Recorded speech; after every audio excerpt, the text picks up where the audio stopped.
అండి 1,20,000 ఛాలెంజ్‌లో డే 17 అండి. ఈరోజు మన సెన్సెక్స్ గమనిస్తే మార్కెట్ ఓపెన్‌లోనే మార్కెట్ గ్యాప్ డౌన్ అయిందండి. ఇదంతా చూడండి. ఇక్కడంతా మీరు చూస్తే అంతా గ్యాప్ డౌన్ అయింది ఈడ. అంతా గ్యాప్ వచ్చింది కదా! గ్యాప్ డౌన్ అయ్యి కూడా మళ్ళీ మార్కెట్ ఏందంటే కింద గ్యాప్ డౌన్ అయ్యి రేజ్ అవ్వడానికి ట్రై చేసిందండి. రేజ్ అవ్వడానికి ట్రై చేసింది. కానీ మళ్ళీ సెకండ్ హాఫ్ నుంచి చూస్తే మీరు మళ్ళీ సెకండ్ హాఫ్ నుంచి ఫాలింగ్ వచ్చిందండి. అంటే ఎక్కడైతే మనకు ఓపెన్ అయిందో అక్కడికే వచ్చేదానికి ట్రై చేస్తుందండి. ఆడే ఉంటుంది ప్రెజెంటు. సో, మనకైతే ఈరోజు గ్యాప్ డౌన్ అయింది.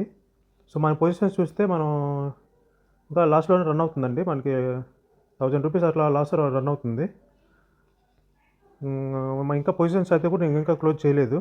మీరు పొజిషన్స్ గురువారం క్లోజ్ చేస్తానండి. ఈ లోపల గ్యాప్ అప్, గ్యాప్ డౌన్ అయితే అడ్జస్ట్‌మెంట్లు చేసేదానికి కూడా ట్రై చేస్తానండి. ఇప్పుడు ప్రెజెంట్ మీరు గమనిస్తే లాస్ట్ 500, 400 అలా రన్ అవుతుంది. అదే అండి అప్డేటు. నేను ఏదైనా అడ్జస్ట్‌మెంట్లు చేసినా అప్డేట్ ఇస్తానండి. Thank you.